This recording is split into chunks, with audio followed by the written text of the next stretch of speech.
Ini magnesium fosfat. Ini seperti ini. Ini kenapa saya memilih ini? Karena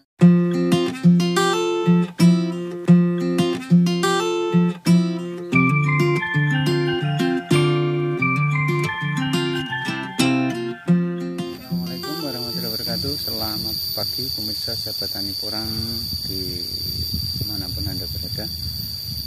Kembali dengan saya tetap di channel sama, channel sahabat tani porang, channel budidaya porang. Seperti yang saya katakan kemarin sore sahabat tani, ini pagi ini saya melakukan pemupukan kedua di porang dari bibit katak. Jadi apa yang saya gunakan di pemupukan kedua ini, simak videonya ya sahabat tani. Ini pupuk yang saya gunakan sama seperti di pemupukan kedua saya di porang yang dari bibit umbi. Ini adalah magnesium fosfat. Ini bukan petroganik ya, ini magnesium fosfat. Ini seperti ini. Ini kenapa saya memilih ini? Karena di pupuk fosfat ini banyak terdapat kandungan pembenah tanah. Ini ada magnesium atau MgO, kalsium, sulfur, boron, dan silika. Ini yang paling besar ada kandungan kalsiumnya. Ini biasa terdapat di kapur dolomit atau kapur pertanian. Ini dua unsur ini, magnesium, MgO atau kalsium, CaO. Ini biasa terdapat di pupuk pembenah tanah atau yang bisa menyentabilkan pH tanah atau mengurangi unsur keasaman tanah. Jadi saya memilih pupuk fosfat atau magnesium fosfat ini dan saya aplikasikan di saat curah hujan tinggi ya sahabat tani. Biasanya di curah hujan yang tinggi atau turun hujan setiap hari itu pH tanah menurun. Nah, tanah biasanya terlalu lembab. Ini tanaman biasanya agak terhambat bertumbuhnya atau susah berkembang. Biasanya dikarenakan kadar keasaman tinggi atau pH tanah rendah.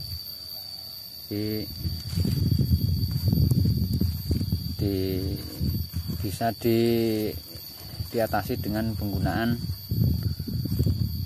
kalsium atau magnesium atau kapur dolomit. Tapi saya menggunakan magnesium fosfat. Ini saya ambil fosfatnya untuk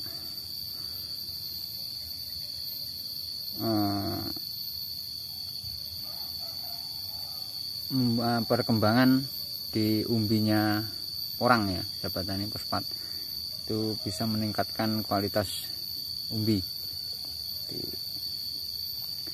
Istilahnya meningkatkan rendemen atau kandungan padi di umbi sahabat tani. Jadi ini bisa dikatakan sekali mendayung 2-3 pulau terlampaui. Kalau produk ini saya gunakan, tapi saya bukan endorse ya sobat tani. Ini saya hanya sekedar saran atau memberitahukan. Ini saya gunakan Vertipos, ini produk dari Saprotan. Oke, untuk dosis mari kita simak lebih. Cara aplikasi seperti biasa saya menggunakan cara tugal ini jarak jauh sekitar 1 jengkal. satu titik tanam bisa 2 lubang seberang sini. Ini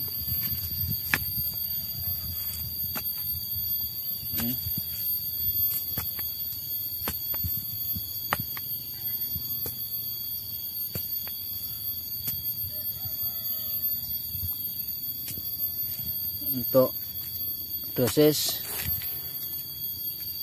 ini, kalau pembenah tanah dosis banyak tidak apa-apa sahabat tani, bisa 1 lubang. Ini saya kasih 1 genggam ini.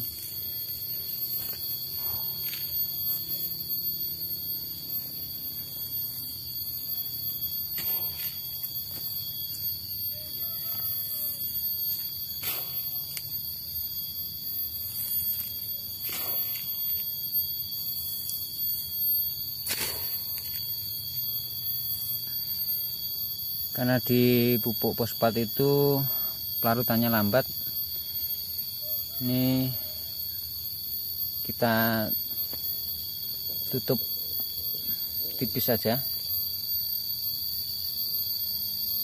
untuk menghindari ini terbawa air. Kita tutup tipis.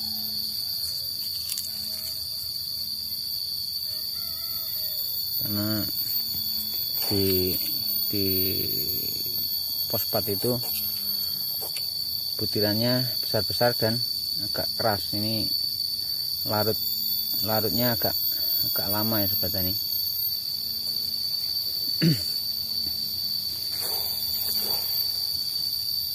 Gini.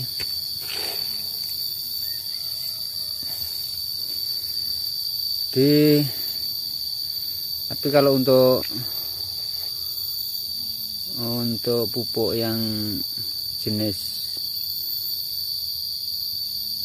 nitrogen, unsur hara nitrogen, ini saya hanya separuh dari genggaman saya.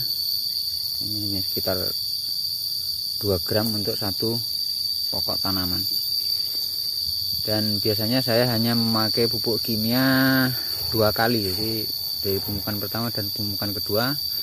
Kemudian saya teruskan dengan menggunakan pupuk organik cair untuk pupuk-pupuk selanjutnya sampai masa berhentinya pertumbuhan dari porang. Jadi ketika ini sudah mulai menua, ini sudah tidak membutuhkan pupuk lagi. Ini akar sudah mulai berhenti tumbuh, memasuki masa-masa dorman. Biasanya di bulan 3 ini pemupukan sudah tidak efektif lagi. Di pemupukan paling efektif itu ya di 1 bulan pertama dan di bulan kedua. Itu pemupukan yang paling efektif kalau menurut saya. Jadi tumbuhan itu dalam masa pertumbuhan yang di masa puncaknya, di masa puncak pertumbuhan itu di 1 bulan pertama sampai di bulan kedua. Untuk tanaman yang memiliki umur pendek, karena porang ini termasuk jenis tanaman yang memiliki umur pendek, hanya sekitar 5-6 bulan. Jadi di 3 bulan pertama itu sangat membutuhkan banyak nutrisi untuk perkembangannya. Maka sekali telat pemberian pupuk, biasanya porang akan kerdil, dan kalau di bibit katak biasanya tidak akan memunculkan tunas banyak. Biasanya yang cukup 1 kali mengeluarkan tunas, kemudian tidak akan tumbuh tunas ketiga dan keempat bila kekurangan nutrisi ya Pak. Menyebabkan cepat dorman. Itu sudah sifat dari alami porang. Oke sahabat tani, demikian informasi tentang pemupukan porang yang kedua. Semoga ada guna dan manfaatnya. Bila ada kekurangan atau masukan dari senior-senior yang lebih lama di dalam pembudidayaan porang, saya terbuka menerima saran dan masukan untuk kemajuan budidaya porang. Demikian saya akhiri. Assalamualaikum warahmatullahi wabarakatuh.